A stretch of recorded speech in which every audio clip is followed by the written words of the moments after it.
Tout ce qu'il voyait n'était que des mouvements, des flashs, mais il distinguait clairement la présence d'une fille. Il voyait l'homme s'approcher derrière elle et lui mettre un sac sur la tête. Elle a résisté un peu. Un corps traînait dans l'obscurité, puis le bruit d'une pelle raclant la terre. Le corps fut jeté dans un trou peu profond, et alors que la terre commençait à recouvrir son visage, son œil s'est ouvert. Les yeux du garçon s'ouvrent, eux aussi, et il se redresse dans un sursaut de panique. Tremblant et couvert de sueur, il regarde sa chambre sombre et se rend compte que ce n'était qu'un rêve. Tout au long de la matinée, pendant qu'il se prépare, qu'il prend le bus et qu'il étudie, il ne fait que penser à ce rêve et à cette fille. Quelques adolescentes sont parties faire un tour dans la voiture de sport décapotable de leur père.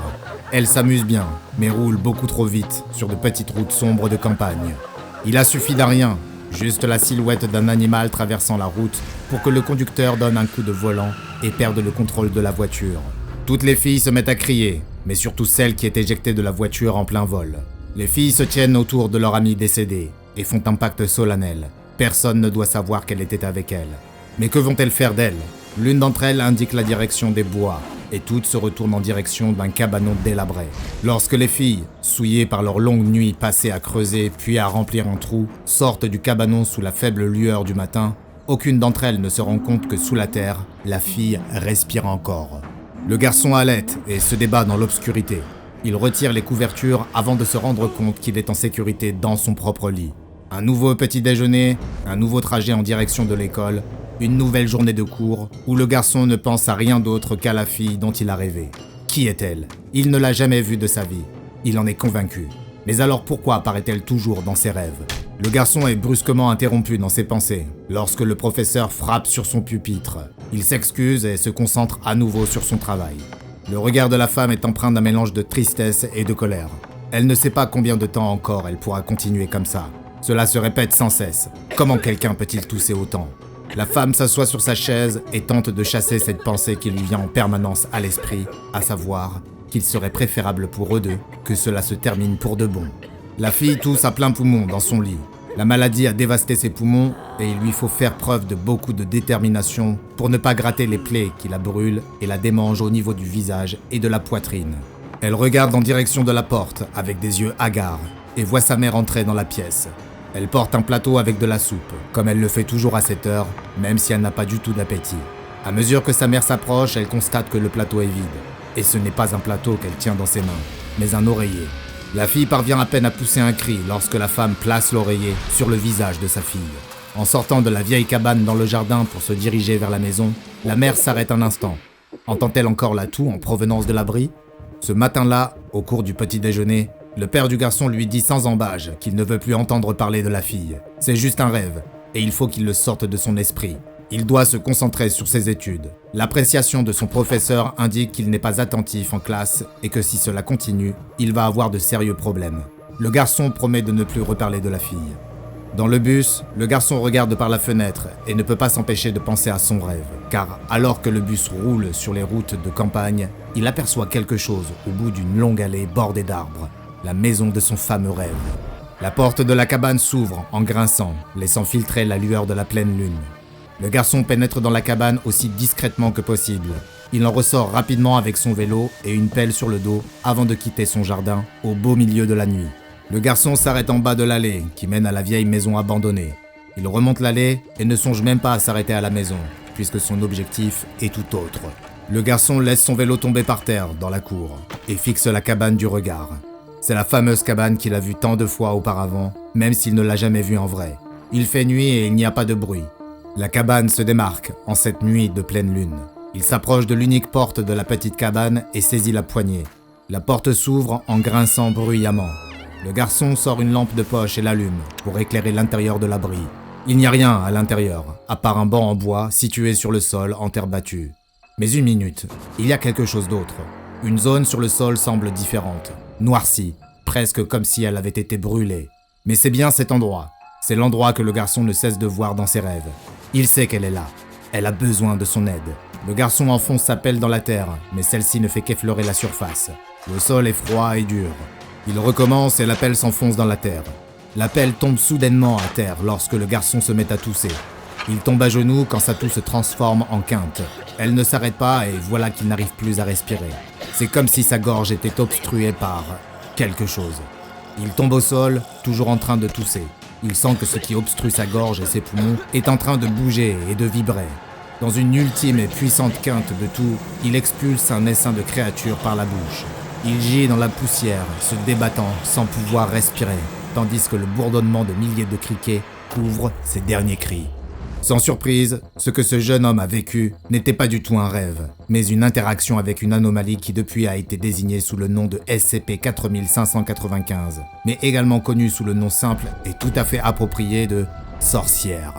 SCP-4595 est la désignation donnée à une petite pièce située à l'intérieur d'une cabane en bois, située derrière une maison près de la ville de Jasper, dans l'Indiana. La maison semble avoir été abandonnée depuis un certain temps, et il n'y a pas d'archives suffisamment fiables concernant les derniers propriétaires ou les premiers propriétaires de la maison. Le seul objet à l'intérieur de la cabane est un simple banc en bois, mais au moment de la découverte de l'anomalie, 2 autres objets ont également été découverts. Le premier était une petite pelle, du type de celle qu'on utilise pour le jardinage. La pelle semble tout à fait ordinaire, à l'exception de son extrémité qui porte ce qui semble être une tache de sang, bien que les analyses n'aient pas permis d'extraire de matériel génétique de cette décoloration. Le deuxième objet était un petit squelette humain. Le corps de la personne décédée a été retiré de la cabane et l'autopsie a révélé qu'il s'agissait d'un adolescent d'environ 11 à 13 ans. Bien que la cause exacte de la mort n'ait pu être déterminée, il est extrêmement probable qu'elle soit due aux effets anormaux générés par le SCP-4595, mais nous y reviendrons dans un instant. Un examen plus approfondi de la cabane a révélé que le mot « sorcière » a été gribouillé sur la porte avec du charbon de bois. On ignore qui a écrit cela et s'il s'agit là d'une mise en garde ou de toute autre chose. Il est cependant fort probable que le mot fasse référence à la dernière composante du SCP-4595, le corps qui est enterré à l'intérieur de la cabane. Des appareils d'imagerie pénétrant le sol ont été utilisés pour examiner la cabane, et les chercheurs ont découvert qu'à un endroit sous le sol, semblant avoir été brûlé, un corps a été enterré à environ 1 mètre de profondeur. Ce corps a été désigné sous le nom de SCP-4595-A. Les scans ont révélé que le corps est une personne de forme humanoïde, aux allures vaguement féminines. Ses membres sont tordus d'une manière inhabituelle et le visage, la poitrine et le cou présentent de nombreuses blessures. Mais le plus étrange, c'est que malgré le fait que l'endroit n'a pas été occupé depuis de nombreuses années, le cadavre enfoui ne semble pas montrer le moindre signe de décomposition et paraît toujours tel qu'il était au moment où il a été enterré. Vous vous demandez certainement pourquoi la Fondation SCP s'appuie uniquement sur l'imagerie souterraine pour évaluer l'état du SCP-4595-A et pourquoi elle ne déterre pas simplement le corps anormal. La raison tient aux effets anormaux présents sur le site. Les analyses effectuées sur le SCP-4595 ont conclu que toute personne qui entre dans la cabane et y reste pendant un certain temps commence à ressentir un certain nombre d'effets. Tout d'abord, elle développera un sentiment de paranoïa, avec l'impression que quelqu'un l'observe. Cet effet est purement psychologique et rapidement suivi d'un effet physique, où la peau de l'individu commence à le démanger. Ceux qui s'attardent assez longtemps dans le SCP-4595 finiront par se gratter vigoureusement pour tenter de soulager leur démangeaison. Ces effets, bien que très désagréables, finiront par s'estomper s'ils quittent l'endroit, et il est très probable qu'ils servent à avertir de ce qui arrivera si l'on touche à la chose la plus dangereuse du SCP-4595, à savoir le corps qui y est enterré. Toute personne qui tente de toucher le SCP-4595-A en essayant de le déterrer ou de le déplacer de quelque manière que ce soit ressentira rapidement un effet anormal épouvantable. L'individu aura rapidement le souffle court et se mettra à tousser, à suffoquer, jusqu'à ne plus pouvoir respirer du tout. Ceci est dû à un phénomène au cours duquel tout espace disponible dans la cage thoracique, les poumons, les voies respiratoires, l'estomac et les intestins sera entièrement rempli de Schistosera gregaria, mieux connu sous le nom de criquet pèlerin. Les insectes continueront à se développer dans le corps de l'individu jusqu'à ce qu'il succombe, un processus qui ne prend généralement que quelques minutes. Tous les criquets qui parviennent à s'échapper du corps de l'individu, le plus souvent par la bouche et le nez, disparaissent sous forme de vapeur qui se volatilise rapidement dès qu'ils franchissent le seuil de la porte de la cabane.